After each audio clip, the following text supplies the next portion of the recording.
Six pack clap it out. We got reigning, you know what? Reigning junior and open world champion at the same time because junior worlds has not rolled around yet. So Yes, you are sir. still the reigning junior world champion and open world champion, Calle Johansson from Sweden. And Doug, how good does that feel? It's hard to describe, man. It's a surreal feeling, honestly. You know, winning Junior Worlds, that was nice and all that, but you know, now it's like shit's for real. It's the wildest because I remember you in Turkey and you did 717.5. And that's a good total. That's a handsome total. No doubt about it. Um, but to think a year later, if you would have asked me in a year, slightly less, because that was August and we're just June, 10 months from now, that sounds even crazier. In 10 months, that guy from Sweden who just won Junior Worlds is going to defeat Taylor Atwood for the open world title. If you would have told me that, I'd be like, oh my God. And then I would have asked you, well, what total would he hit? And your total went up. First off, you competed again, I think in November in a 731. Yeah. Then you compete, which is a big jump, but nowhere near as big as February. You hit 754. We're talking over 20 kilos, close to 25 kilo jump. And then from February to now, 778, we're talking almost another 25 kilos.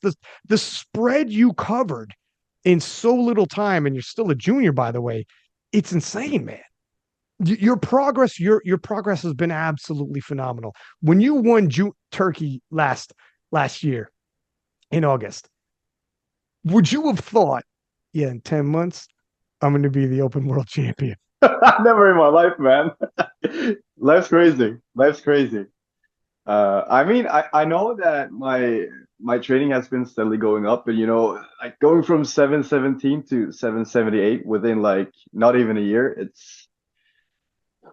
it's mind-boggling. It is. I told somebody, his rate of adaptation's huge. Like, what if he totals like 770? What if he totals 760 something? And I remember my buddies were like, dude, you're putting too many kilos onto his total too quickly. Hmm. And I was actually undershooting you. Yep. I was underestimating. And they thought I was like getting too hyperbolic. And I get hyperbolic. It's true. I get hyperbolic at times. But this is your progress has been the wildest, man. And yeah, your life has changed very, very quickly. Yes. Yes. I mean, it all feels so different now, you know? I mean, after the competition, I had so many people just reaching out, telling me, you know, that I inspire them. My followers went up. It feels like a new chapter has opened, you know? I have more responsibilities to be a great role model to people. I can't act however I want. I mean, with great power comes great responsibility. And it feels like I've reached this point right now. And yeah, I'm super excited for this new chapter in my life. It is like obviously when you win the junior world title, people are going to look your way. But Mm. how different and more intense is it being the open? I mean, now everyone's, you know, I'm the target right now for everyone. It's not like not only the juniors. It's like, yeah, I'm the guy to beat right now. Um, I know there's been people talking from other feds, and yeah, I mean, it hasn't even like gone that much time, and there's already been so much happening, been so much talk. I actually spoke to Keiko about this like a day or two after I won, just you know, me explaining how I felt and stuff, and he just explained to me that you know this is the stuff that happens when you become the best. You got to be ready for it. And I think this is just the time for me to just grow even more as a person, to not listen to those people and just do my thing. Because I mean, it's worked out pretty good for me. So I mean, why should I listen to everyone else? In terms of well, first off, that's great advice. And it is a compliment because you're relevant. Like before, nobody's coming at you. You're the junior world champ, people respect it, but no Mm. one's like, I'm gonna call out the junior world champ. Now that you're the open world champion and everybody's seen the sensational battle you had, and we'll get into the day and go into more details in a sec, but now that all that's done and everybody's talking about you and your following explodes, and from man, the next few months, your next competitions, your following is just going to get bigger and bigger and bigger, all the way to when you defend your world title. And that showdown is going to happen, and your following is going to be, it just gets, everything gets more and more intense. Um, when people call you out, people take aim at you, it's because you're relevant. It's because everyone's looking your way. And you got to look at it in a way of like it's a compliment. I'm relevant now. And they're gunning for me because I'm the world champion. Why Yep. wouldn't they gun for me? But yeah, it's such a fast climb that you've had. A lot of people probably don't even know, your full, it's a catch up they're doing where they're finding out your background story. They're finding out like, who is Mhm. Kelly Johansson and everything you've all done. Some people didn't even know you're the reigning world champion in the juniors until after the No, fact. yeah, there was I think it was the Strength Central that posted a video about me that, I was totally unknown, nobody knew about me, and yeah, I don't think he knew that I was the junior world champion. I mean, maybe I wasn't on everybody's radar, but I mean, I think some people knew about me. Insiders would have to like, but powerlifting, there's so many people out there, and Yeah, um, to an extent, people thought like you think 74, you think Taylor Atwood, yeah, and of and course. the fact that you unseated the goat is coming into this. Let's get into the day. So coming into this, what were your expectations? I mean, obviously, prep went really good. I went in with the mindset that, I do have the capacity to place very high.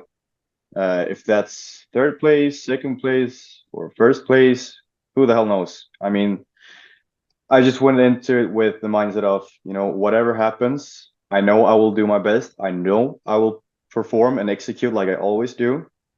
Where that puts me, that's up to faith. I mean, that is nothing I can control because I can't. I mean, I couldn't control Tim. I couldn't control Taylor. The only thing that I could control was my own performance. So I just focus on what I could do. And Joey's brother Chris, he actually sent me a long video like the day of the competition, just explaining to me that I was ready. I had everything that it took. I did. I mean, I've done everything in my power to be in the best position I can. And everything I had to do was just to take it one shot at a time, one shot at a time. Just aim, shoot, aim, shoot. And I just took that with me to comp. And yeah, luckily I placed number one.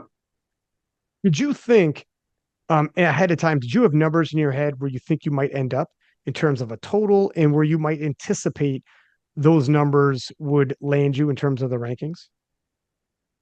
I mean, I was somewhere between like 780, 800, somewhere between there. Where that would put me, I had no idea because I mean, Tim looked on fire. You never know with Taylor. I mean, based on what he posted on Instagram, I mean, he looked in shape, and yeah. So I mean, I didn't really think about where that would place me. I was just focusing on just doing the best that I could, just placing as high as I possibly could. I knew that I have the big deadlift. I can dictate a lot with that, but yeah, like I said, I can't control those guys. Of course, I had like the somewhere in like my back mind that oh, I want to place first. I want to win, but I also knew that I can't control them. I just gotta focus on what I can do. Otherwise, I would put focus on the wrong things. Fair enough. And at moments leading up to it, did you allow yourself certain times where you would picture yourself like, oh my God, if I beat Taylor Atwood and became the 76 or 74 kilo world champion? Like, did you allow yourself that, or did you and daydream about it a little bit, or did you think like, Yeah, of take it course. easy? Oh, did you? Okay. Of course, of course. I mean that's all that I want to be. I want to be number one, right? But I also had to, try to steady myself and not let that thought take over me, because I know that would just create too much pressure for myself. So I just tried to, sort of take distance from the situation and like how probable it was, and just focus on me and see where that would place me. But of course, I had in my mind that, yeah, I can beat him. I can beat him. And the longer in the competition we got, the more real it got, because I started to see the numbers, how I started to catch up. And when deadlift came around, I was like, oh shit, this can happen. Yeah. All right. So let's walk through this event by event. But first, let's start off with in the warm-up room.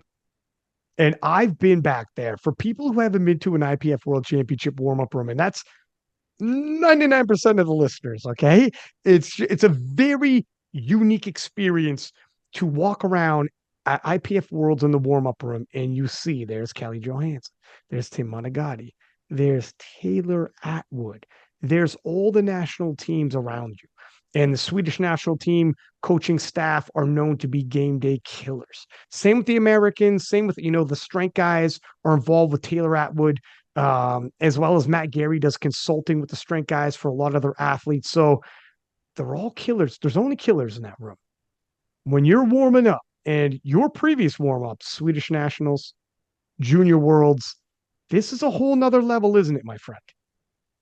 What was it like? This is a whole nother experience.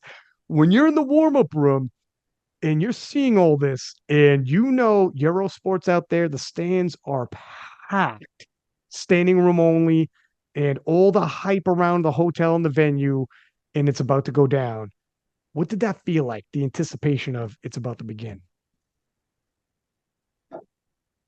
Honestly, I was just trying to focus on myself. Do you know that I warmed up next to Taylor? No, see, this is Yeah, how wild would that be to be like, oh my God, there he is. And he's a legend. yeah, dude. We sat like in front of each other, like between warm-ups. That was, a bit surreal. Like, shit, I'm sitting like right in front of Taylor Atwood right now. Um, that was something. But yeah, I just tried to keep my head in what I was supposed to do, not like try to build up like a story like in beforehand. I mean, afterwards, of course, you could think about it as much as you want, but in the moment, to me at least, it doesn't really benefit me to just think about how big the moment is, because I've done many competitions before. Of course, this is the next level, but it's still a powerlifting competition, and I just try to treat it like that. The only thing was Mm-hmm. that, okay, I have more skilled lifters right now against me, but I'm doing the same exact thing. Mm-hmm. It's just, it would be those surreal moments. There's just moments that come and pass where you're like, holy smokes, I'm staring at Taylor Atwood. Yeah, yeah. When I sat there, and we had like contact, it was like, holy shit, this is for real. It is like most people see Taylor when he's walking around and it's like, oh my God, there's Taylor Atwood. Let's grab a picture. You see Taylor Atwood. Is that the first time in life you saw him face to face in real life? Yeah, I saw him like a couple of days before the competition, but that was the first time, that we faced each other, if you could put it like that. And your first time is we're about to clash on the platform. Like Yep. that's the craziest to know. Like he's 12 years older than you. He's been in the game for so long and been winning. He's been the number one 74. He hasn't lost at a world championship since 2017. So he's Mhm. been the number one. So as long as you've been in the game, he's been number one. And now you're about to face him. Yeah, wait, when did he won the first time? Was it 2017? he won 2018. The Yeah, last yeah. time he lost was so he lost in 2017 to Shell Beckland, who also, Mm, by the way, who also you beat. And then 2018, Taylor won, but Shell wasn't there. So then it became Shell was like, all right, cool. You won, but you won when I wasn't there. Now I'm yeah. coming back 2019 and we're going to sort this out. And Taylor beat the guy who had previously beat him, and he's the Mm, undisputed 74 kilo king, but also won best lifter and beat everybody. And that's when he really mm, became the Taylor Atwood we all know. gotcha. Could you imagine that when he won the year he won his first world championship? That's when I started powerlifting. Yeah, exactly. You came in the game and it was Taylor, and your entire time in the game, there's only ever been Taylor, Yep. and now it's you. And if you would have found out in 2018, hey, that guy, he's going to be champ this whole time. He's going to be number one this whole time. He missed a couple worlds like he missed 2021, but he'll be the number 174, and Mm. you're going to be the one who beats him at worlds. It'd be it'd be crazy. Yeah. This is how it goes, man. This is how the torch passes. Um, but anyway, so you're warming up, squat start, and you open up with a 252.5. Mm, Taylor opens up a 255, and Tim Monigatti opens up a 267.5. Now, all yeah. three of you both hit your second deadlift, or sorry, your second squat. And in the third round of squats, you hit 267.5. Taylor hits 277.5, and Tim Monigatti breaks the world record, collects a chip, which would come into play later, and has 283.5. What were your thoughts after this? You're trailing in squats, not big. You got a big deadlift. That's okay. What are your thoughts? First off, Taylor's squat when he got it, and then it got overturned. And then I'll get your Mm. thoughts on Tim Monigatti breaking the world record. Do you know, do you mean like when I was in the middle of the comp? Yeah. Did you even see Taylor's squat or no? Okay. No, no, like I said, I didn't like pay attention to anyone. I only Oh, focused really? on, Did you yeah, know he got it overturned even? Did you even hear no, about it? Oh, no, wow. nothing. So you totally got blinders on. You're just like, I'm Yeah, yeah, cruising. yeah, yeah, yeah, yeah. Because I knew that if I focus too much on the other lifters, even like when we're benching or squatting, that's gonna take away too much focus from my own performance. So I just tried to focus on like aiming and shooting, aiming and shooting up until deadlifts came around. Then I would like start to think about, where I was placed, how much I needed to pull. Because at that, when I came to deadlifts, I knew that, I'm gonna have to pull for position, and I have the advantage here. I know exactly how much I need to pull for a certain position. But before that, just blinders on, focusing on my thing. Did you see commotion with Taylor and Team USA after the third round of squats? Like, could you see? Because, Yeah, I mean, I saw that he didn't look like.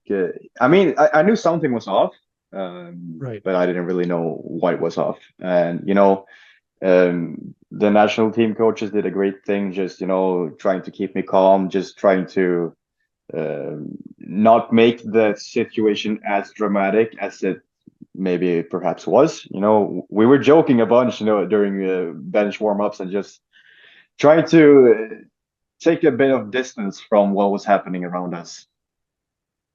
You think if you had been told that Taylor's third squat was overturned, how do you think that would affect you? Would it give you more gas? You're like, oh shit. Would it make you feel all right? Or would you be like, you know what? Or would you prefer not to know even still? I don't think I would allow myself that. I would just think, okay, well, that happened. Let's go on to bench. Because I Mm. know, all right, maybe he didn't hit his last squat, but we still have so many lifts left to like complete. So it's just for me at least,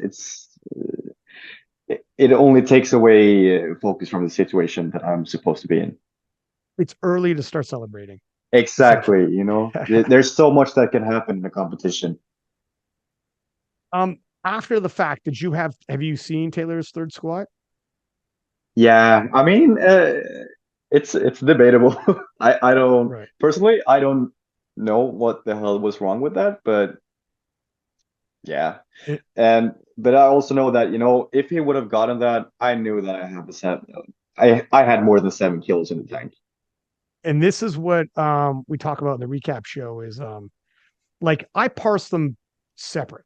So if I have a conversation just on Taylor's squat, I don't tell myself, well, if you gave him that squat, he automatically wins. I parse it and put it in a silo and just look at the squat because you're 100% right. If you're going to turn around and give Taylor his third squat, we now have to turn around and give you another third attempt that's more because you could have had. So you can't do one and not the other. And now what are you Oh, doing? You're rewriting the entire day. You might as yep. well, at that point, if you start playing that game, you might as well just go into a gym. It's not about 3 attempts. You just have a max out day and see who maxes out Yeah, more. Like you can't, exactly. right. So when I have these conversations, I parse it and be like, we could talk about that third squat, but we'll stop ourselves from saying Taylor would win or blah, blah, blah, because then Team Calle would be like, well, that's not fair. My man didn't get to load up 7.5 more keys. Hmm. Give him the opportunity. You can't be like, anyways.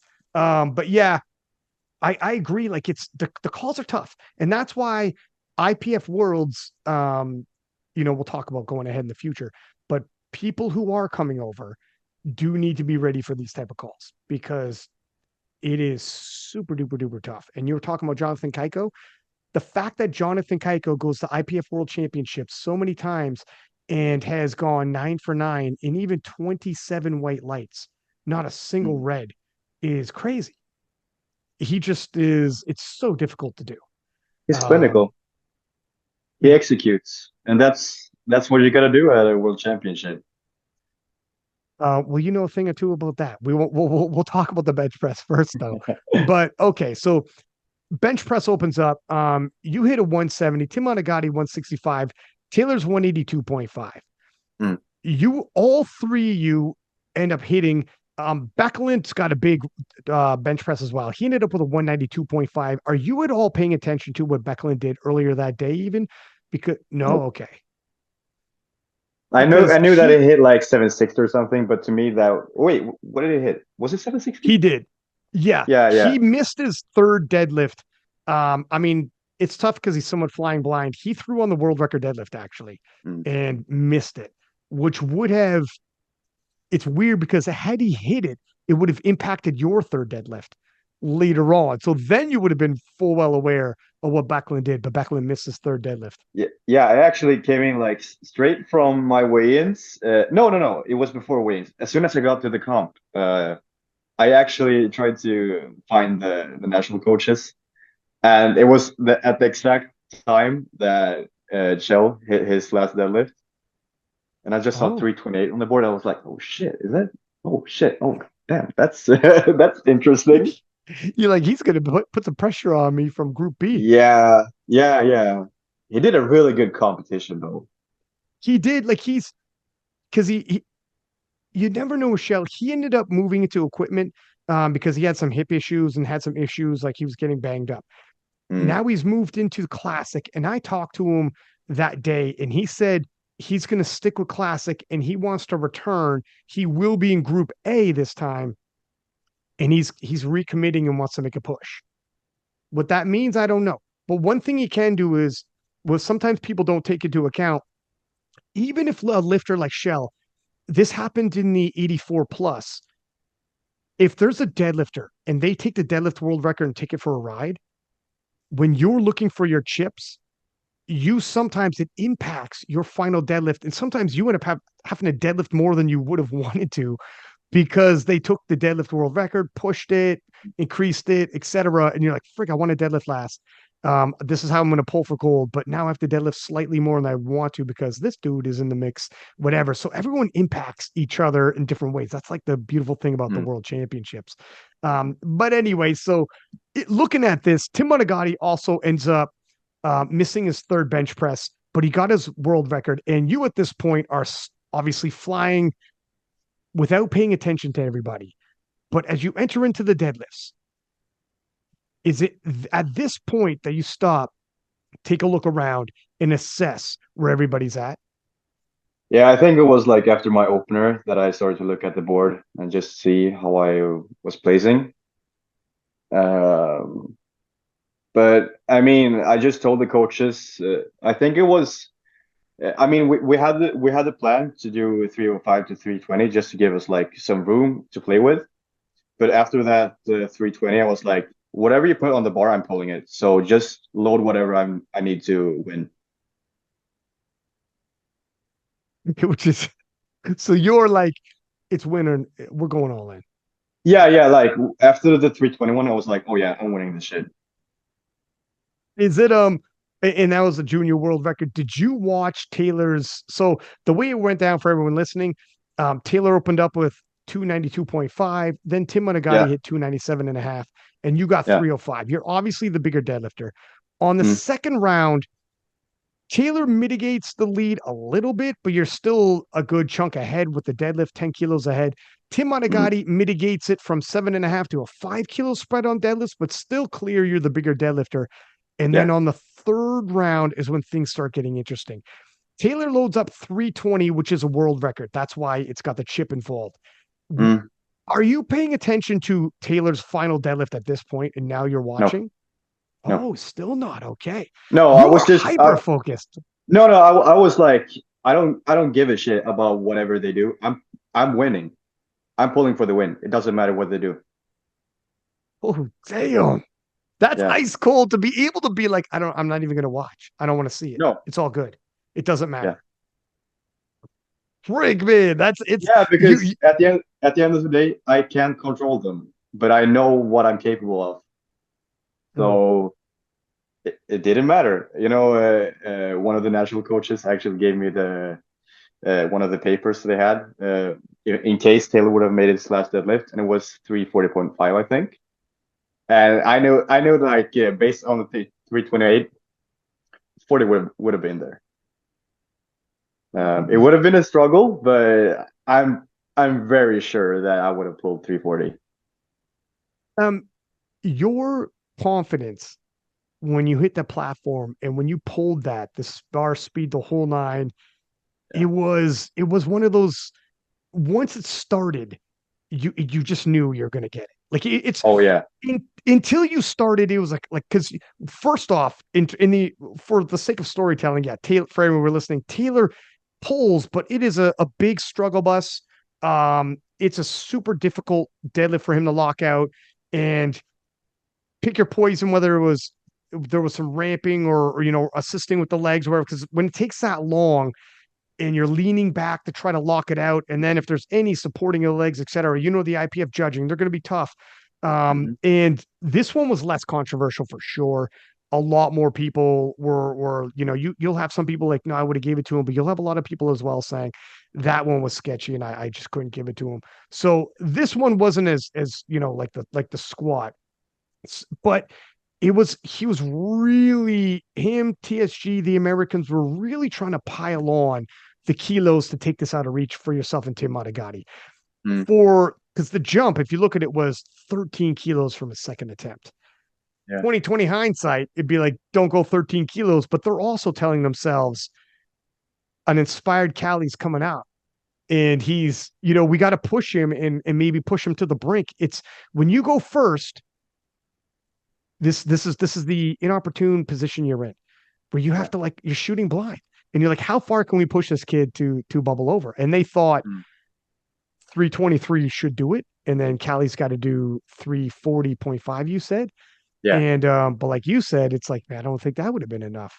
So Yeah. it is what it is. They pushed their chips to the middle. He almost pulled it off, but it was an untidy deadlift, and it ended up not passing. Now Tim Mm. Monigatti has an opportunity to come out.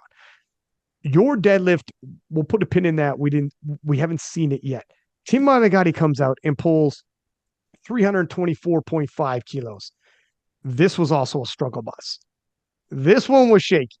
Um, you didn't see this one at the time either, I'm assuming. Yeah, I think I watched him a bit, but I was Were so you in the up in side? myself. No, I was standing just getting ready. Okay. So I think I watched him. Yeah, yeah, I did. I did. Oh wow. So this one, because you would have been in that room before you go out, they have monitors. You would Yeah. have to purposely look away at this point. Like you would have. So you saw that one. What were you thinking when you saw him hit? Didn't matter to me.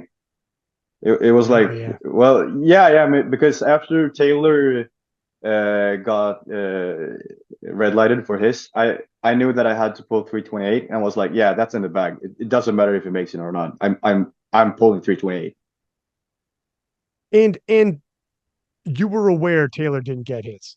Like Yeah, that much you do know. You knew it's yeah, 328. You were aware of what was happening at this point, and you seen yeah, probably Team USA come off all upset, like they know, like, oh my God, we more than yeah. likely. I didn't really pay. I only knew that the national coach told me, yeah, we're loading 328. That's the only thing I knew. But yeah, I didn't really pay attention to like him when he walked off. I was Mm, just, focusing on what I was supposed to do. yeah.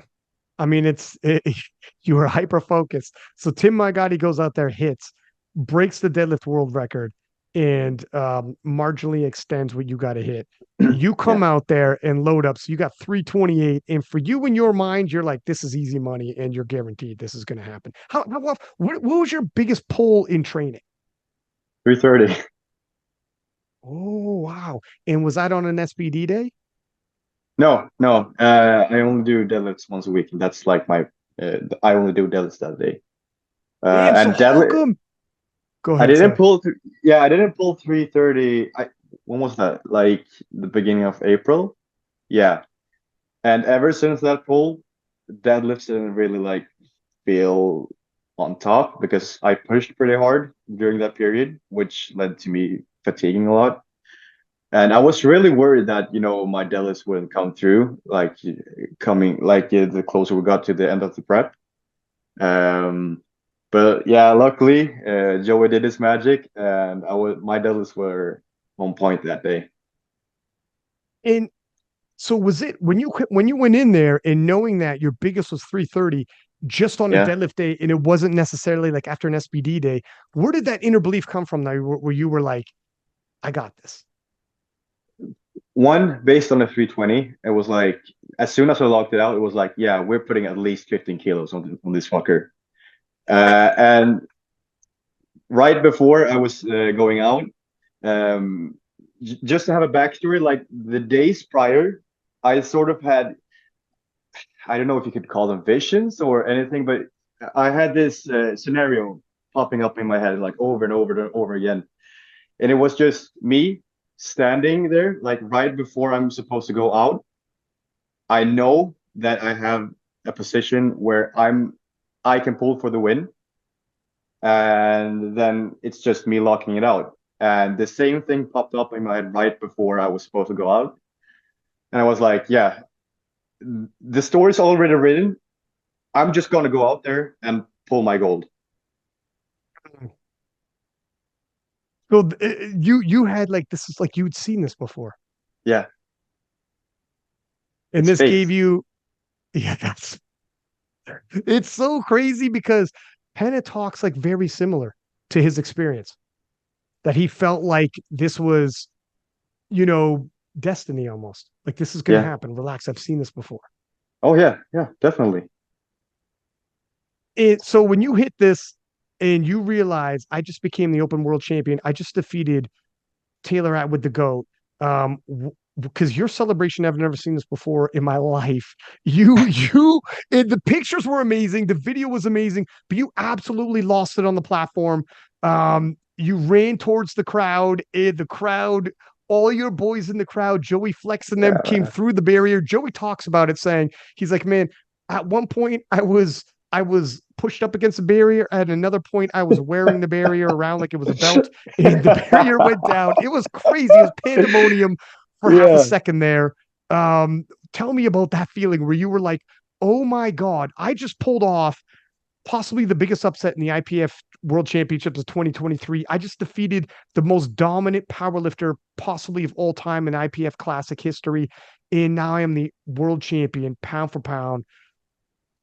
What was that feeling? Oh, damn, man. I was just getting emotional just thinking about it. But I didn't really think about anything. It was just, pure emotion. The only thing that popped in my head was like, holy shit, I did it. I fucking did it. Of course, I had confidence in myself and I knew that I could probably pull this off. But, it's one thing to think about it and it's one thing to, experience it. And, just having my boys there, having Joey there, those are the guys I care about the most. And, having them there sharing me on and just sharing that moment with them on the platform, it like, oh, hands down, it's the best memory I've ever had in my entire life. And I think it's gonna be hard to top that. Um, but yeah, man, I know, just, coming from where I began with powerlifting, when I began with powerlifting, I fucking hated myself. I had such bad confidence in myself. I mean, I barely could look in a mirror look at myself in the mirror without feeling shame. And harming myself on purpose just because, the sheer hatred I had for myself and who I was as a human being. Going from that, position in life to ending up as the best, strongest 74 kg lifter in the world. I beat like arguably the best powerlifter ever. It's uh it's hard to describe, man. It's to me it's just true testimony to my mental strength, and I'm just so glad for everything that happened up until that moment. All the shit I had to go through, all like the adversity, my back injury, people doubting me, everything, man. And I know I'm not the only one going through this. This is a super common problem amongst people, but yeah, man, it's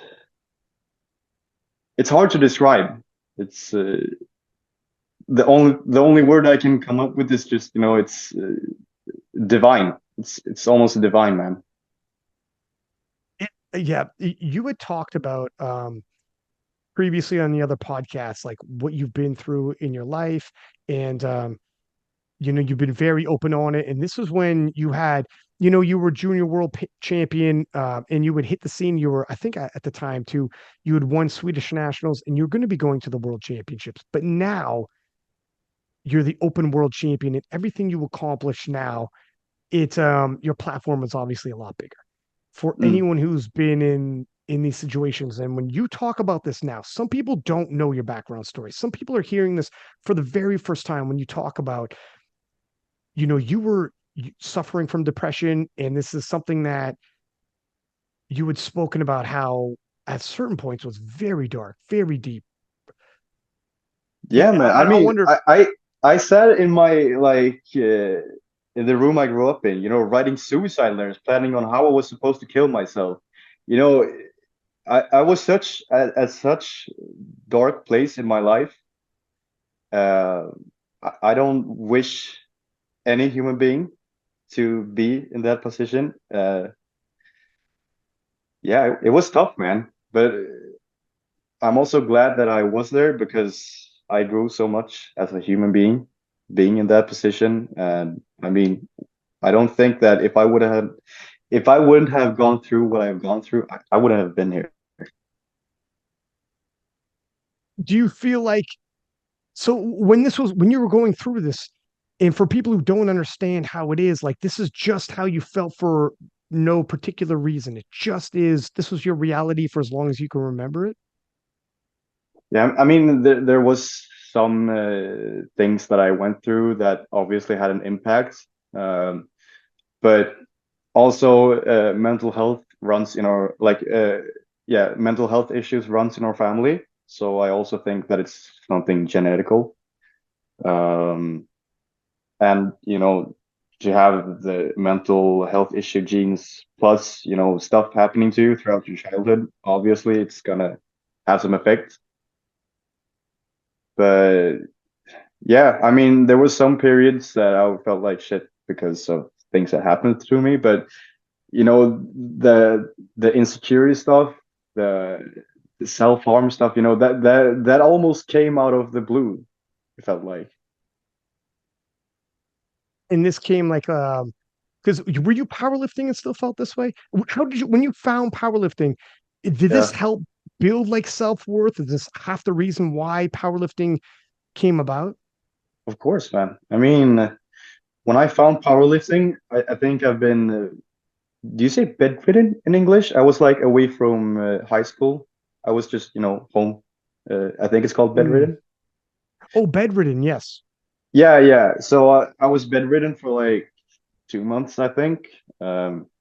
Because during that period, I had a lot of issues with the panic attacks during class because I had such low confidence in myself that each time the teacher asked me about something, I started to stutter. I started to get like really nervous, and at some points I had flat out panic attacks because I was so insecure in myself, and it got to the point that I started having panic attacks about just the sheer fact that, oh shit, I'm gonna have to go to school today. Um, People are gonna have to talk to me, and I don't know how to respond because I don't have any confidence in me, so I don't know how to like talk at all.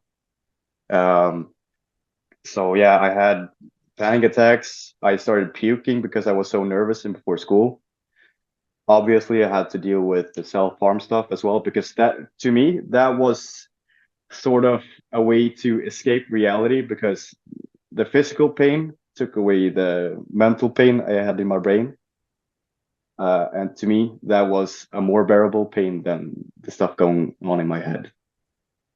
But yeah, so eventually I got bedridden. And after a while, I was just, binge watching TV, watching YouTube and stuff during that time, just not to think about anything.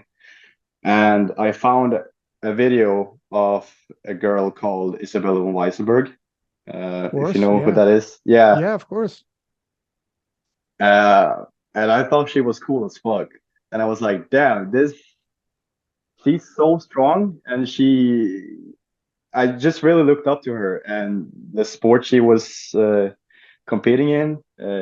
I felt like it resonated very well with me because at the time, I was strength training and stuff, but I wasn't like powerlifting. And I felt like, oh shit, you can compete in this. That seems cool. Then a couple of months later, I went to my local powerlifting club, got a gym membership, and 3 months later, I did my first competition.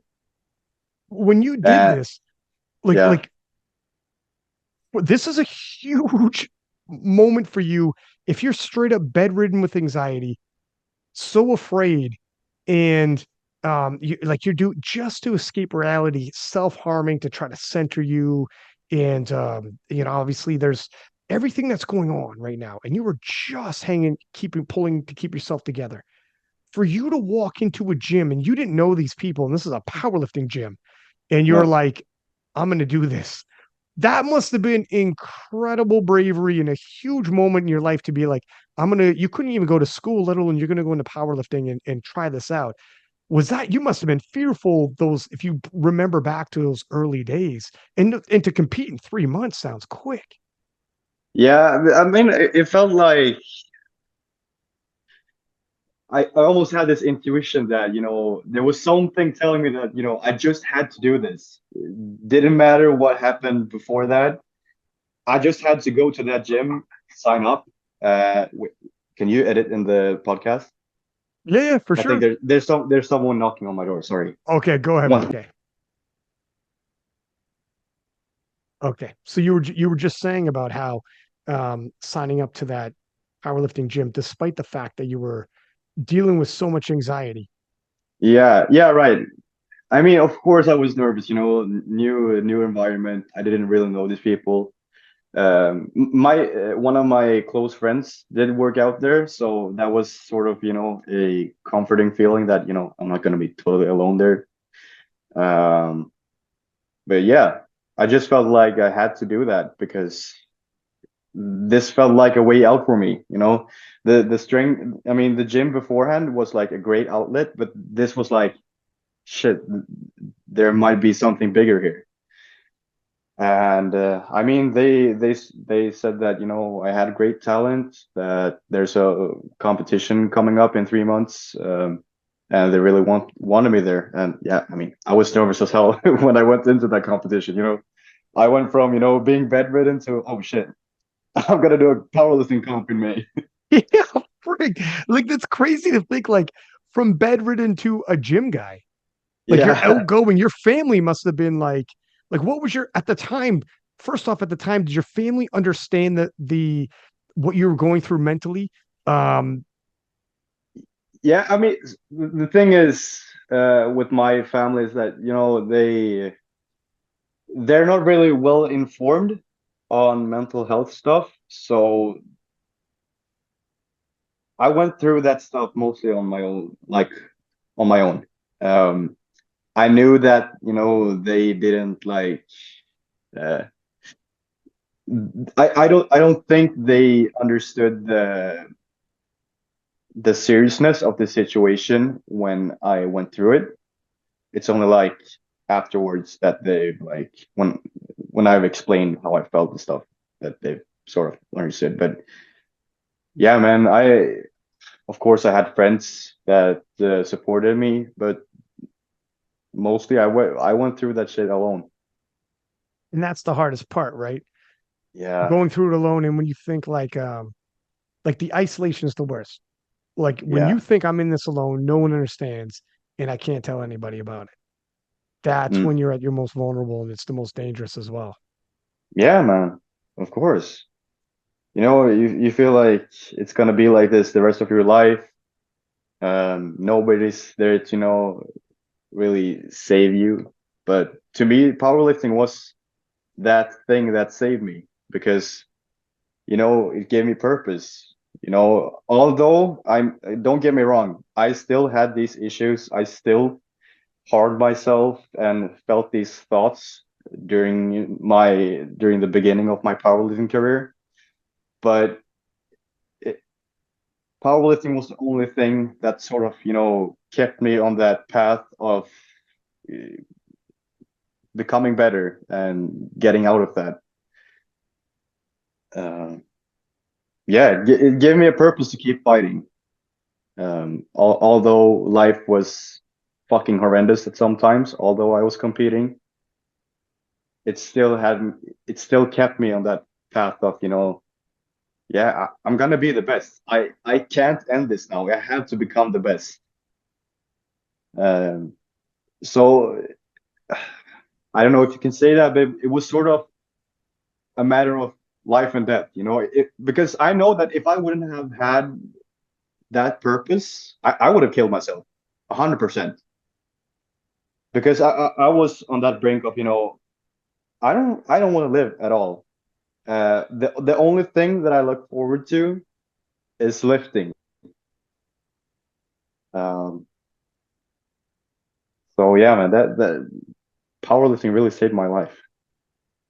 Was it like a distraction from what was hurting, or was it like a purpose where you're like, I have a reason to be here. This is a reason, anyways, and you knew it gave you were telling yourself you were worthless, but then powerlifting was telling you that you were exceptional, and it Yeah. was it was people would see something in you, and what was it, and was it also the process of because when you have hundreds and hundreds of pounds on your back, Mm. you're not thinking about anything else. When you have hundreds and hundreds of pounds in your hands over your chest pressing, you're not thinking of anything else either. No, I mean, you could sort of say, instead of harming me to escape the pain, the barbell made me, not think about anything um, during the time that I did it. And when these thoughts came up, outside of training, I just, tried to remember that shit, although I'm feeling these feelings, I'm gonna become the best. Um, I know it's shit right now, but I have to keep fighting. I have to keep fighting. And the better I got, the more I realized that, okay, I actually matter, I'm actually good at things, and that's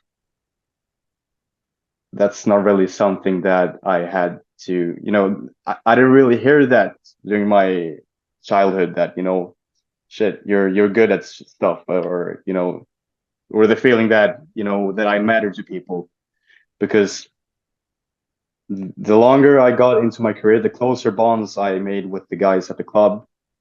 Um, and I started connecting with people in a way that, oh shit, you're really good at this. You're gonna be something. And the more time I got with powerlifting, the more my confidence grew, and the more purpose I got, and the more I started to realize, that this thing that I want to become the best at, it's really starting to turn into reality, and now it has. It's when you say it was a matter of life or death, now when you look back and take a look at the fact that you're throwing 25 kilos onto your total every time you hit the platform, you see like when you're training with that kind of urgency of like, I need this. You think Yeah. you need this. You think you're obsessed with this, but you don't know what obsession and what needing means. Like this is everything for me. And Mhm. it it makes a little more sense now. Like, how could you have progressed like so quickly? You just shot up the rankings, and but for you, it's like this was saving me. I was saving myself. Yeah. And I mean, I knew this like all along that, I can really become the best at this as long as I keep on pushing. And, I've been pushing myself as hard as I possibly can ever since I started. Of course, I am becoming better and better each competition, because I'm executing in a way that's, that it's almost in a matter of life or death. I have to do this. It's not like I want to. Of course I want to, but it's not that, I feel like doing it. It's like more like I really gotta fucking do this. You were compelled Yeah. almost. What do you think would have happened if you didn't end up being world class? Would it have been enough to have something that's yours, to progress, to have had the camaraderie, to continuously improve and have your quests? It just wouldn't been as high. Or do you think you were so low you needed that you needed to be that high? It wouldn't have been middle ground. Like what do you think? I don't know. I mean, personally, when I find something that I truly am passionate about, I have to become the best at it. It doesn't matter. It's not like I can do this for fun. It's I have to become the best. But obviously, the people that I got to know during this journey, these are people that I like care about the most. All those guys you saw in the crowd, they they mean the world to me, and I would do anything for those guys. And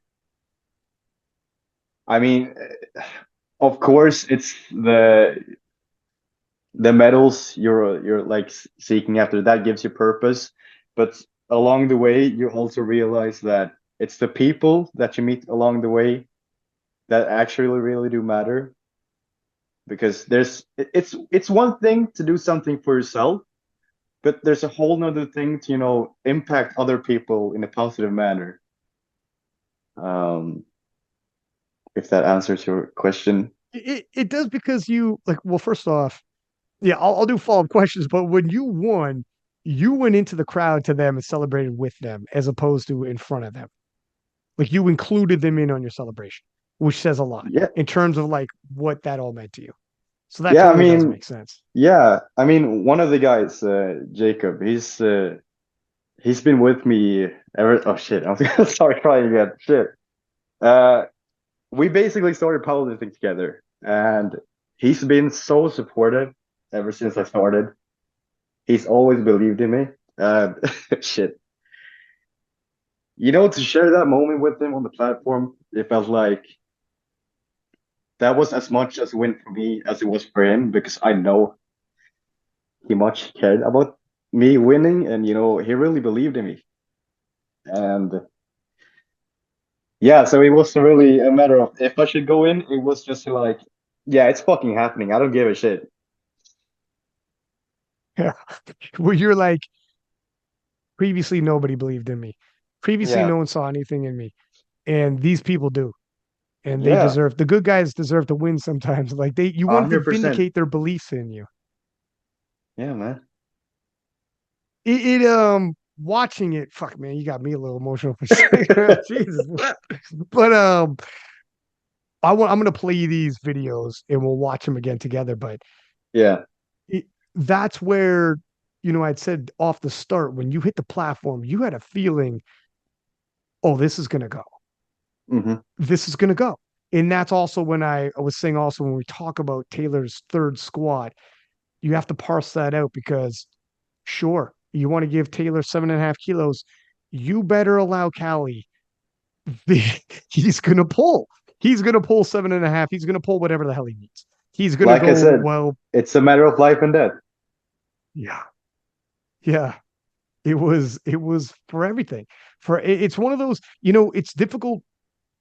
Gavin was trying to explain this to me where he's like, it's literally just showing everybody that ever believed in you. Penna, whose father was in the crowd, and he's like, it wasn't just me. It's weird when you put yourself into a psychological mind state of this isn't just me. I need to prove to everybody their faith in me was well placed. I need Yeah. to let them know that. Like you backed the right horse this time. Like everything, all the support you gave me wasn't for naught. And yeah, it's a lot of I pressure, but it also builds a crazy amount of belief. I mean, my fucking boys flew from Sweden to support me. Joey flew from the United fucking States to coach me. Do you think I'm gonna let them down? Of course not. Yeah. And that final pull, let's watch this final pull together. Also, do you know where the video is of you and your boy celebrating? Is there video up? I've seen videos, Oh but I yeah, can't. I have a couple of videos. Yeah, I can send Okay. them over to you after this if you want to. Okay. Are they posted somewhere? Um, yeah, I think it's on White Light Media's YouTube video, like in the end. Oh, yeah, yeah, yeah. Maybe I'll pull this up. Maybe that's where we're going to go, sir. And hey, let me also say, are they not doing killer work? Dude, I mean, White White Lights is just doing fantastic. they made the competition into a straight movie. Yeah. No, I agree. Dude, I forget they're doing such a fantastic job with like all of their edits and everything and like and they're super nice guys. But yeah, let's Yeah. take a look at this. I'm gonna bring us to your final deadlift. And oh my god, Kelly. Holy smokes, let's watch this together. Okay, one sec here. I'm gonna share my screen. I got shivers already, Playboy. Let me get this rolling here and we'll watch this together and then I'll get your impression of this. Can you see that, sir? Yeah, that's it. That's it.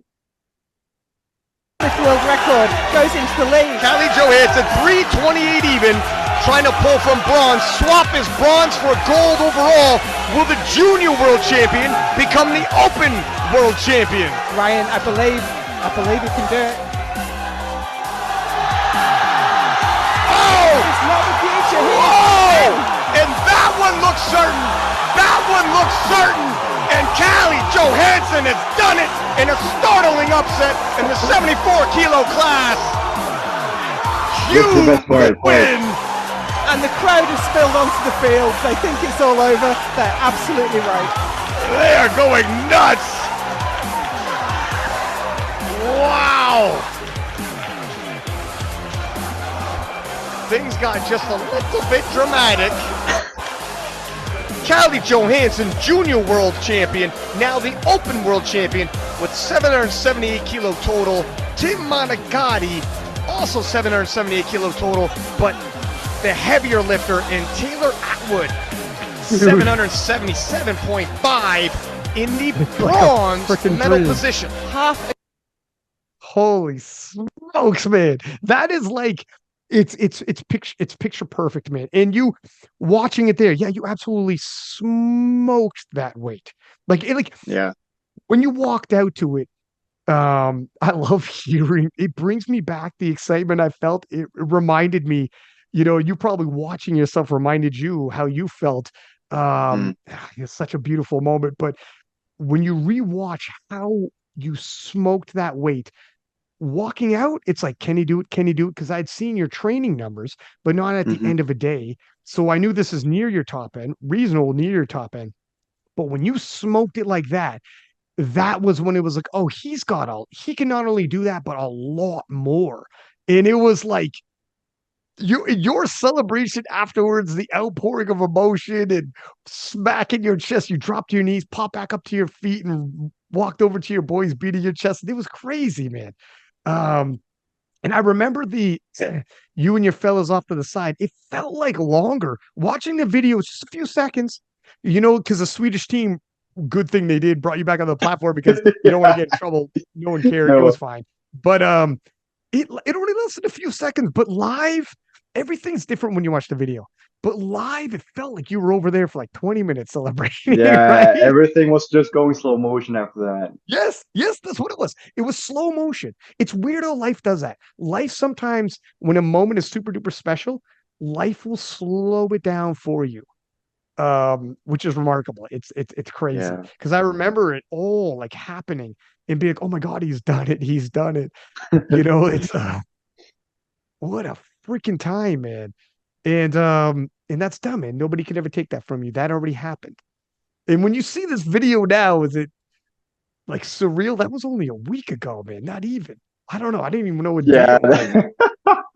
Yeah, I think it was Tuesday or something. Yeah, so it's a little more than a week ago. But yeah, man. Such an amazing experience, And it made such a difference to have the guys with me, Yeah, it literally couldn't have played out any better. It was just perfect. Sorry, go ahead. Yeah, no, it really, go ahead. was. So it really, really was because you're the last deadlift. It's a world record deadlift. And because obviously the significance of Taylor Atwood, the whole nine, made it so special. Yeah, man, it was a special moment. And you looking forward now because you needed your quests, so to speak. Are you at peace? Have you reached a moment? Obviously life doesn't just get okay, you ride off into the sunset and it's all fun and games from here on out. You're going to have bouts. Life's going to throw difficulties, etc. But is it will you constantly need to keep chasing another high, or will you constantly need, because it might never get as sweet as the first one. You can win world titles from here on out. Are you at a place now where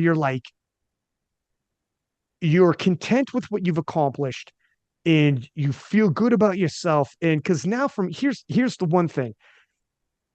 From here on out now, you're always going to be a world champion. From here on out now, it's up to you what you do with it. It doesn't matter if you never again compete or never again have that moment. You from here on out now could start visiting high schools, talking about your story to kids who need it. Somebody's in the crowd who needs it. And you show that video and you tell your story. And literally from here until you're an old man, you could do this. People love world champions, sports athletes, and that is yours. It is, and it'll never be taken away. And the footage and the digital assets created off of that, you have so many. And you could go up, show up, and so it isn't in terms of if you were looking for a purpose, you were looking for value, if you were looking for it's yours, man. This moment will never be taken away. It doesn't matter if there's no more after this replicated. It's all yours to what you want to do with it, which is a beautiful. Now you could really start giving back. You talk about great power, great responsibility. Now you're a world champion. Now, I was doing like tours on public schools, big business chamber of commerce, high schools when I was on a reality TV show, and I didn't have a story like yours. And I was showing footage and talking about my story. Like you got opportunities. But this is only a week old. So I guess what I would say is, A, would you be comfortable if it never got that high again? Because that high can be addictive. B, are you at peace with that? And are you planning on doing some of these other things now that you're an open world champion and you had these moments and possibly pursuing some things like that? I was thinking about this before, right before this interview, and you could almost say that to me, it's like I'm climbing Mount Everest right now, and this I've only got into base camp because to me, it's one thing to win a world championship once, but winning it over and over and over again and adding to your total each and every competition and just creating something so unfathomable and so unreachable. That's where I want to be. I don't just want to be the guy who beat a Taylor Atwood who was injured and, having problems with, whatever he's gone through. I want to beat the 838 Taylor. I don't want to be the guy who beat a semi-good or Taylor or an injured Taylor or whatever people are debating. I have so much respect for that guy and what he's done in the sport and this weight class. I want to take that to the next level. So I'm nowhere done at all. And to me, I've gotten to the point where, I have a whole another platform where I can inspire people. I've gained a ton of followers, a bunch of people are looking up to me. And that's not something I'm taking lightly upon. I know I have a lot more eyes on me, especially the younger guys who might be struggling with the same stuff that I've been struggling with. And I just got to prove to them that, you can become a really great person and a really great athlete, although you feel these feelings right now about yourself. It's just a matter of how much you want it and how much you can keep on pushing, although life is giving you challenge after challenge after challenge. You just gotta face them, be humble, and just keep on pushing and stay true to yourself. So yeah, man, I'm nowhere to be done. Like I'm nowhere close. I'm just getting started. Oh, damn. That's it. Oh, dude, that was a hell of a soundbite, first off. But it's yeah, you add on like 25 kilos every few months. Mhm. Like were you so for obviously Austin Perkins in the US is talking about coming over. By the time he does, it'll be it'll have to be a year from now when he faces you. He might face Taylor at PA Nats to try to make the US national team. And that Taylor he's going to face will be ready. And we're all going to, the Americans and whoever else comes over. Like, let's not look past whatever, no disrespect to any other Americans. I don't know who else is coming over, but he won't face you until a year from now. A year from now, whereas Kelly Johansson, physically speaking, mentally speaking, emotionally speaking, what kind of Calle would Perk, Austin, Tim Monigatti, or anybody who wants to challenge your throne? What kind of Kelly Johansson are they going to face at next Worlds? I was at 717 last Junior Worlds. I'm at 778 right now. It hasn't been a year. Do the math yourself. This is true. It's one of those um Conor McGregor. Conor McGregor got choked out by Nate Diaz, comes back and wins the rematch. And so he tapped and Nate let go of the choke, obviously. And then when he wins the rematch, he goes, "You should have killed me when you had the chance." And he ends up winning the rematch. And for you, it's like, should have got me sooner. It's gonna be too late. It's gonna be too late. I'm Yeah. getting stronger by the month. And for you, like but it's a real pacing. Like this is the numbers would indicate your pace has been phenomenal. And obviously you're working with Joey Flex, and you guys have something going. You guys have found whatever the formula is, it's working. Yeah, man. I'm just gonna let him do his thing, and it's gonna be good. Let's do a quick name game where I'll say a name, you could say one word, two words, whatever. There's no right and wrong answer. It could literally Okay. be, yeah. There's no right and wrong. It doesn't have to be spicy, but it could be. But it doesn't have to. Are you gonna put me on the spot here? Well, I mean, you say whatever you want, right? Okay. Um, and then we'll continue talking. But all right, let's start off with the obvious Taylor Atwood.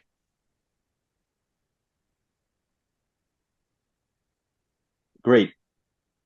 We're great athletes. I mean, it's hard to put only two words. Uh, You can you're not limited to just a couple words. You could say the one word and then you could expand. You could tell a story. We do the name game and people end up we just okay. yeah.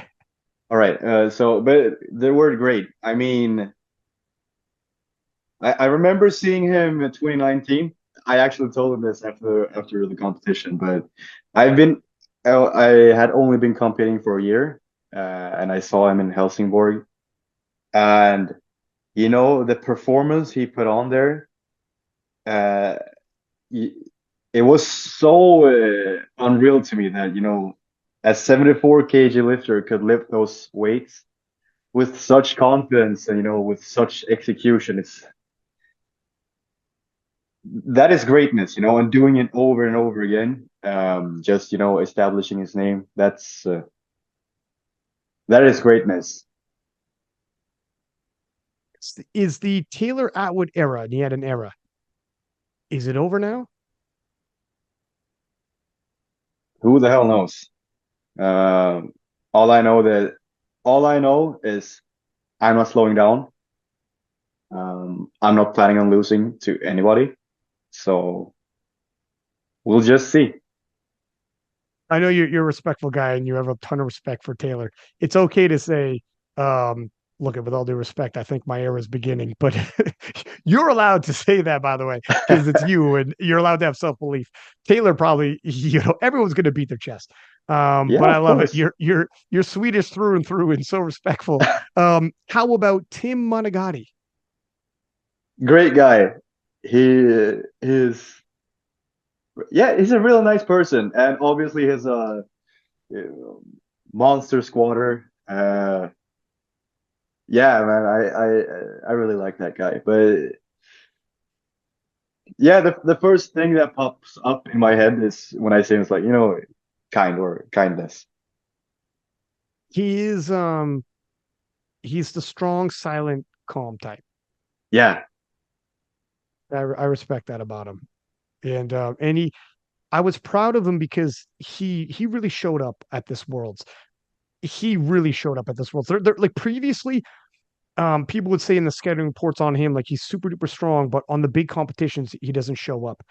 And mm, he came in silver over Taylor Atwood as well and had a phenomenal day.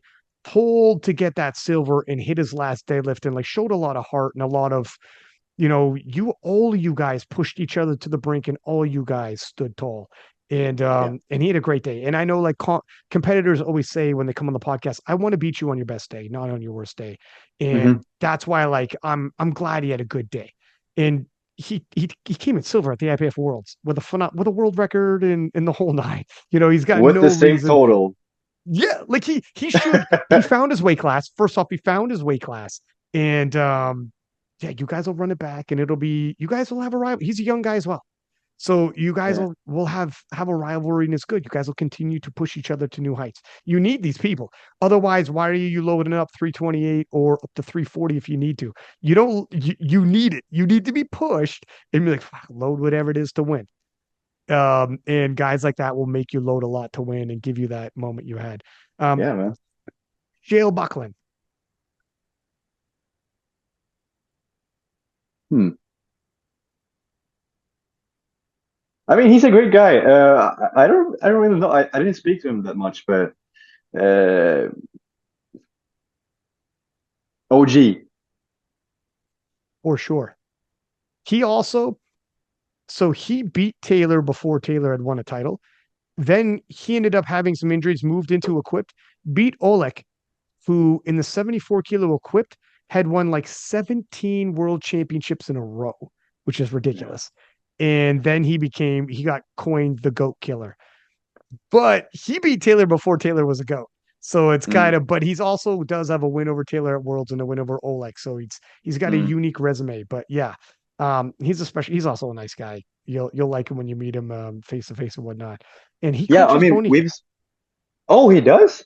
Yeah, he's a I didn't coach know as that. well. Yeah, Oh, yeah, really? yep, Yeah, but yeah, I spoke to him a couple of times at Worlds. He seems like a okay, really nice guy. yeah, yeah. You'll get along. How about Jonathan Keiko?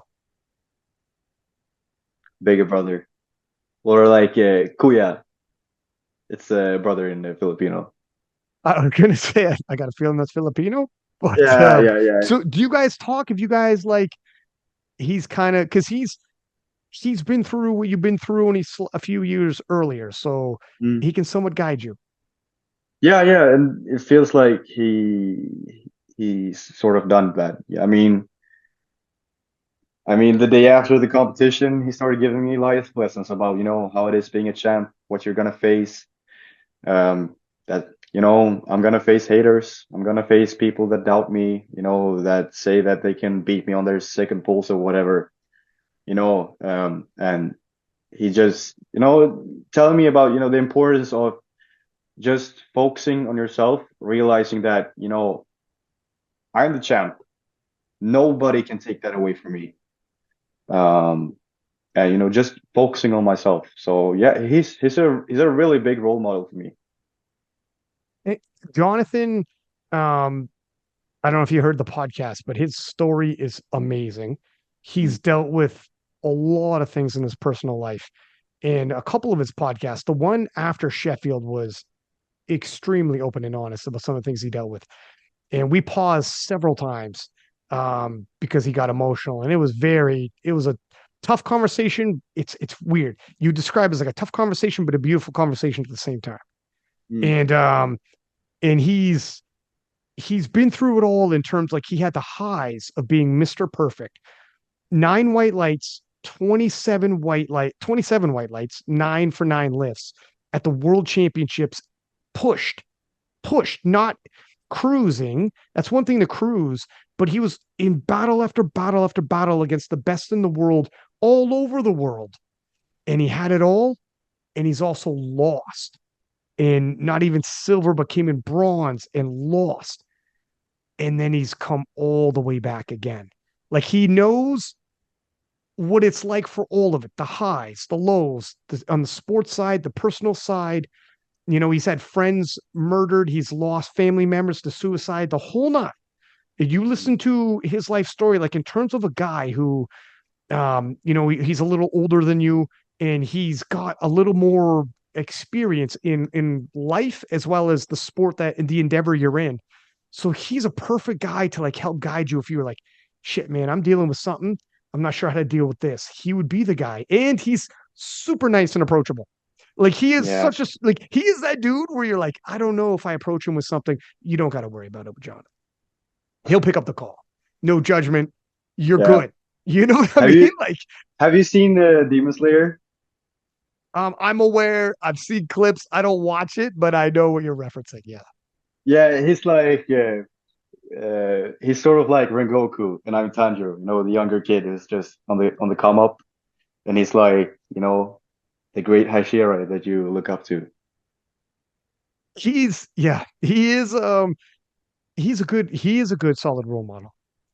And I hope nothing for the best for Jonathan. Like he's a dude that you never worry about Jonathan getting into some shit, making powerlifting look bad or something. The opposite, No. if yeah, exactly, he's not that guy. The opposite, if someone's like if Eurosport was going to do a series on somebody or whatever, you'd be like, well, Jonathan, be perfect.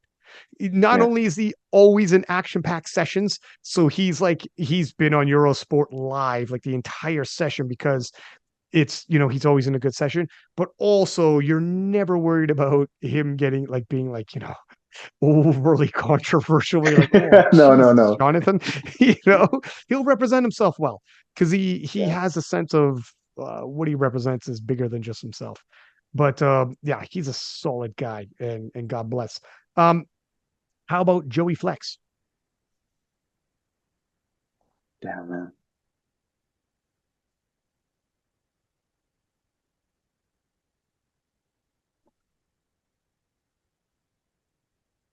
I ha It's hard to find a good word for that.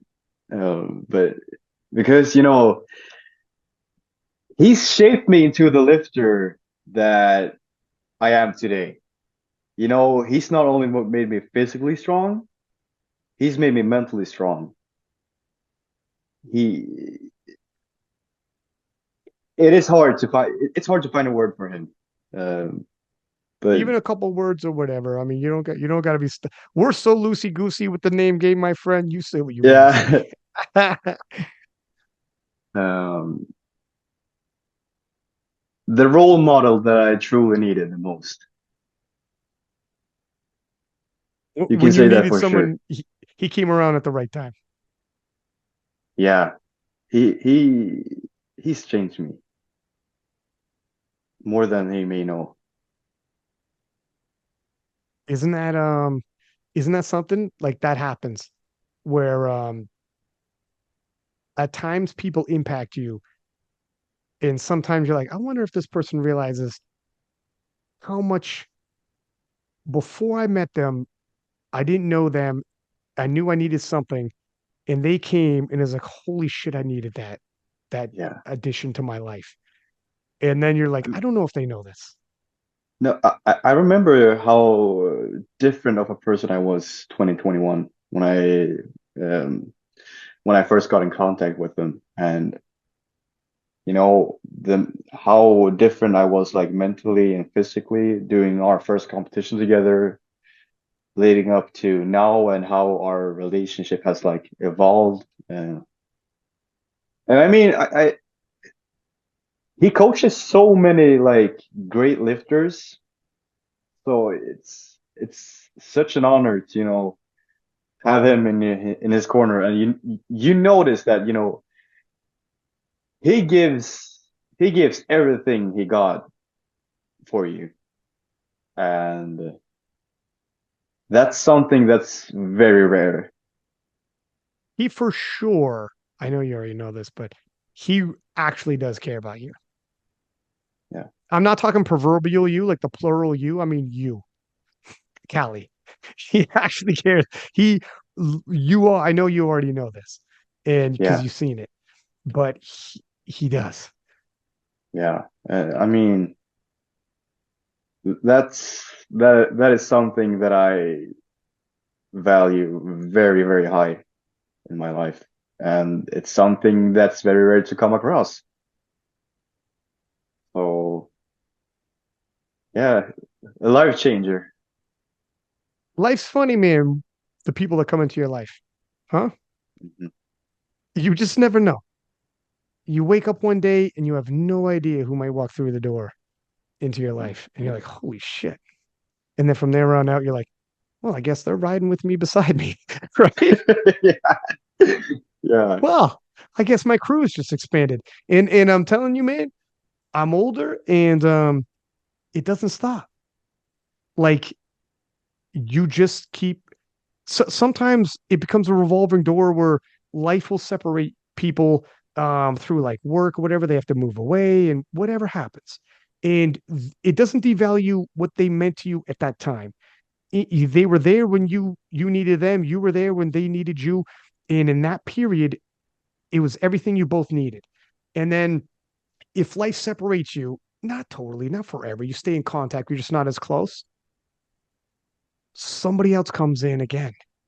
And there's always another door swings open. And who's this guy? Who's this girl? All of a sudden, you're like, you have no idea how important that person might be until certain things happen. And then you're like, wow, damn, I'm glad they're around. That's what the beautiful thing of life is. But it takes away and it gives. And it takes Yeah. away and it gives. And you just got to keep that in mind when it takes away. It's going to Yeah. give again. That's the beauty of life. And that's how I try to approach life as much as I possibly can. That, although I might be faced with some type of adversity, I know that this will build me up stronger and there will come something much greater ahead. When it happens, how it happens, up to God. That is not in my control, but just, having faith in everything happens for a reason, that whenever something good happens, don't take it for granted. Try to just soak it all in. And when a challenge comes up, just, face it humbly and try to face it as a lesson, not something that you're punished with. Yeah, not the why me situation or whatever, because No. it's easy for all of us to do that, but Yeah, it is. it's tough. That's the tough thing. You have to try to be like, it's not going to be like this forever. And it's funny. Sometimes tough situations bring certain people in your life closer to you because you face it together. And Yep. then you appreciate that, and you're like, oh, and it's just the way it is. And they were always ready there for you, but until that happened, you never got to face it together. And the facing of it together, in having to work through things together, makes you closer, and you actually, looking back, appreciated that and be Yeah. like, isn't that weird? But that happens too, man. Yeah, that's when you know who your real ones are. And it also makes you appreciate tough times. Yeah, I mean, adversity can be something beautiful if you look at it in the right, like in a certain way. You know, nothing happens to just, for you to get punished. It's what's it called in English? It's like it's a moment for you to learn and become better. That's why I very rarely try to use the term when something happens to me, punishment, because it's Yeah. like it turns into the victim mentality, and it turns into it's a different way of looking at things. If you frame it differently, you're like, no, this isn't. It's all about framing in your mind to try to deal with shit. These are the Yeah, mental games we play.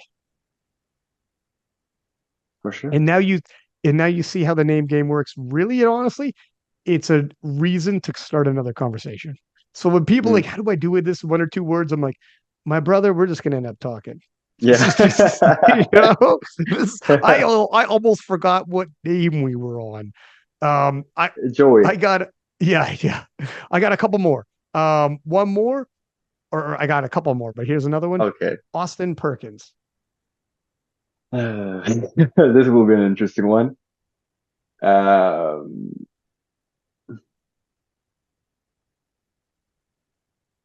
if you put it like this, it's one thing to, have some banter or shit talk, create hype. And there's a whole nother thing to disrespect someone's performance, especially when, you know, you weren't in that position.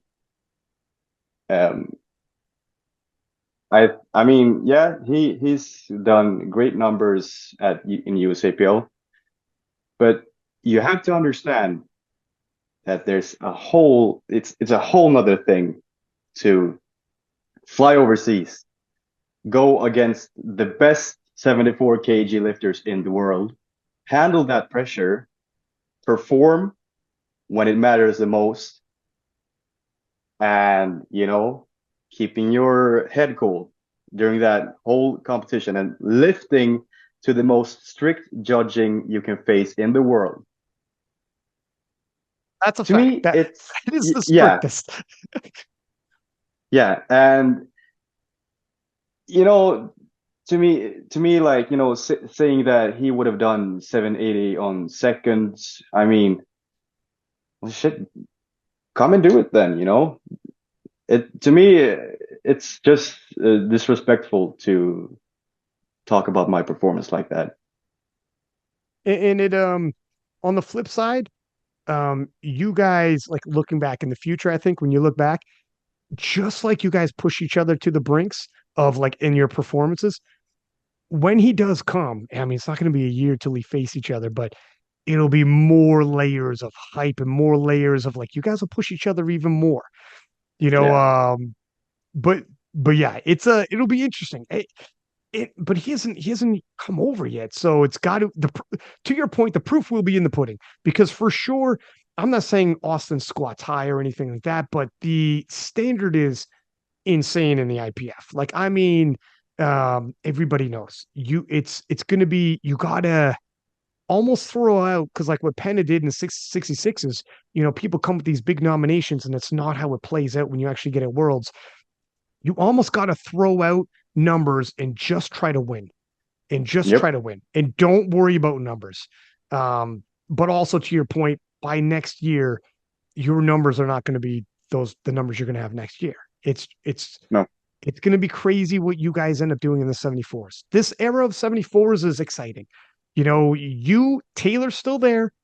Perk comes over, Tim Monigatti, Shale Buckland, whatever he's going to be at, and God knows who's going to emerge. People are emerging. Look how quickly you emerge from one year to Hmm. the next. The 74s is a red hot division. And that's a good thing because you guys are going to push each other to crazy heights. And Oh even yeah. though, like, yeah, right, you guys are going to push each other to crazy heights. And even though Austin for sure he's talking, but him talking will bring attention. It'll irk you because you're a competitor, and just like it's gonna irk, what he says is gonna irk Taylor, what Taylor says is gonna irk him, and now you're in the mix. You might not be used to getting this, but this is the way it's gonna go now from here on out because you're one of the big guns now amongst the big names in all of powerlifting. Um, Yeah, maybe. but it'll draw attention. He will Hmm. draw attention. So when he comes, the showdown, it's going to be more eyeballs watching, and you've dealt with pressure, so you'll be okay with the pressure. But it actually Oh makes yeah. more people watch, which is like for a sports fan. I'll tell you from the outside looking in, as a sports fan, there's nothing better than when two guys are like building the pressure, being like, "I'm going to do this," and the other guy's like those are my old numbers. By the time you face me, and it's going to be like a clash. And then, oh, by the way, Taylor's like, okay, you got young guys are looking at each other. Don't forget about me. And then Tim Monigatti would probably isn't going to say anything, but he probably won't. Yeah. But New Zealand people would be like, don't overlook Tim because he's silent. No. As a sports fan, it makes it like, ooh. And as a sports fan, I never as long as it's sports related, I'm like, all right, whatever. I'm not too worried about put it this way. Here's what I would say. Don't take too much to heart when it's sports related because this is probably the way it's gonna be. It Yeah, it I it mean, doesn't it doesn't mean he doesn't like you or doesn't respect you. He's yeah. this is the way, sports is gonna be to some extent. Yeah, I mean, I'm new to this, so I mean, through Right. my whole powerlifting career, I've always tried to treat my competitors with as much respect as I can because I know how much it probably means to them and how much it takes to actually be on that platform. But yeah, I mean, if this drives sport forward, we'll talk on. But I know Yeah. that, I will perform. Well, this is it. End of the day, end of the day, it is just talk. When you put in perspective, you put into like things into perspective when you tell yourself like, all right, but everyone's gonna talk. But I mean, you're the world champion. You just pulled off a massive upset in one of the most dramatic moments in IPF Worlds history, and it's freaking. It's still. You could do a documentary on the 74 kilo class of 2023, which will be a phenomenal idea, by the way. Okay, one more name, sir, and this is probably the best one. And it, Mhm. it might be the easiest, but at the same time might be the toughest. Calle Johansson.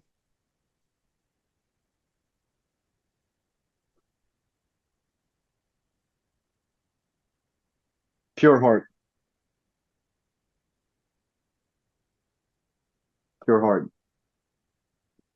because yeah, man, uh, I've done everything I possibly could to get in this position that I am. Um, I always just, try to treat everything and everyone with this respect. And yeah, I'm just trying to spread as much positivity as I possibly can to everyone that I meet. So yeah, pure heart. Dude, I'm excited to see you compete. I just want to see you on the platform again because you're accelerating at an astounding rate. But anyways, listen, I won't keep you anymore. I know it's Saturday night in Sweden, and you're the champ, and you probably got people messaging you and be like, "Where you at?" But thank you for coming on the podcast, my dude. Thank you for Thank being you. so open and transparent with everything, and and telling us, your background story, reliving the world championship win, and We'll run it back. we'll run it back. That's it. See you, buddy. Have a good one. And for See everyone you. listening, subscribe, give us high ratings. Until